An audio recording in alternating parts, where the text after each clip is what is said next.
I'm Colomba. I will be explaining the algorithms created for exam number 3, the problems of exam number 3, starting with problem number 2, where we had to find the closed formula for the recursively defined sequence here, but we also had to find the first 5 elements of the recursively defined sequence.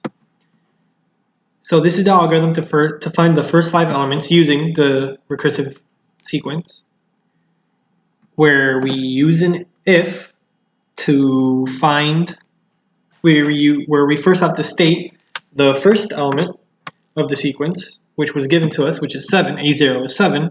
So if n, which is the subscript for a, is less than or equal to 0, then return 7 because that is the first element.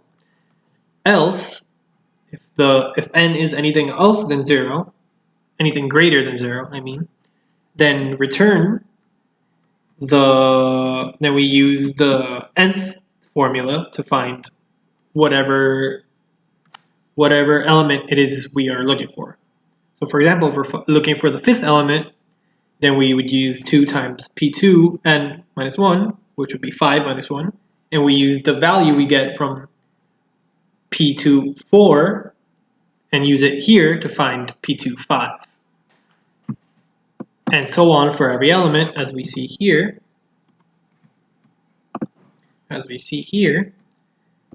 Where we use a for loop to iterate 5 times through and where we iterate through p2 5 times with the 5 different subscripts, where we can see that if for p2, when p2 is 1, or an is 1, when an is a1, then 2 times an minus a1 minus 1 is a0 plus 5. So it would be 2 times 7 plus 5, which would give us 19. So this is correct. And we continue with the problems. We're still in the same problem, but now we had to find the closed form. Here it is, the closed form for the sequence we just saw. And with this closed form, we created an algorithm, pretty much the same algorithm, the same function, does the same thing. It goes through, it states the first element, and then instead of being recursive, it just calculates using this formula.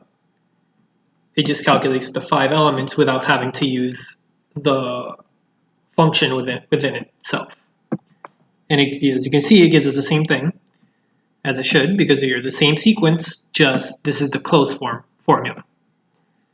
For problem number 3, we had a double summation. We had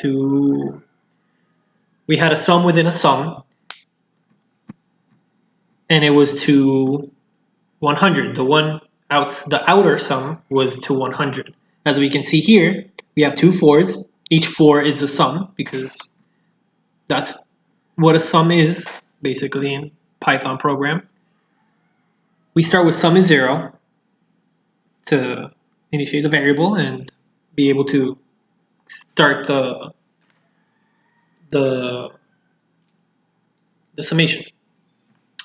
We begin for I in range 1 to 101 because we don't count the last one. So we go through this other 4 100 times, 1 to 101. We go through this one that many times, and we go through the second loop as many times as the iteration we are in for the first summation. And the equation here is pretty simple. It's just the equation we had for the summation inside the second one, and it's adding every element. So sum is the previous element, and this would be the element we are iterating. This is the element of the current iteration. This is the number before. So if this is the first one, then this would be, sum would be 0 plus 1 minus 2 times j. We go through this with I being 1, j times, for all the times for this 4. And then we return the final sum, which, as we see here, is 5,050. Oops. I don't know what happened there. Okay, so we go here. And for the final problem of the test, we had to find the big O notation of algorithm. And that algorithm was an algorithm called tail sum, which is you add every number to you add each number to the one next to it, to the one after it. And you keep adding them until you get to the final one.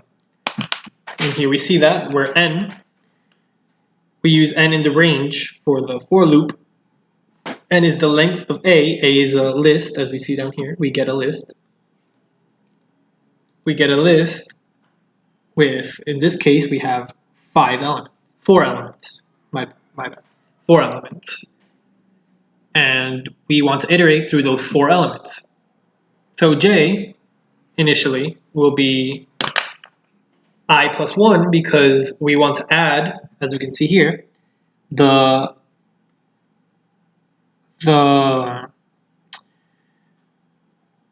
element, for example, the first element, and then we want to add it to the second element. And then when we move on to I is 2, then we want the second element plus the third, plus the fourth, and so on. We always want to add them until we get to the final one. And that's what we are doing here. Every time we in this while, we keep going until J surpasses the length of the list. And here we see this.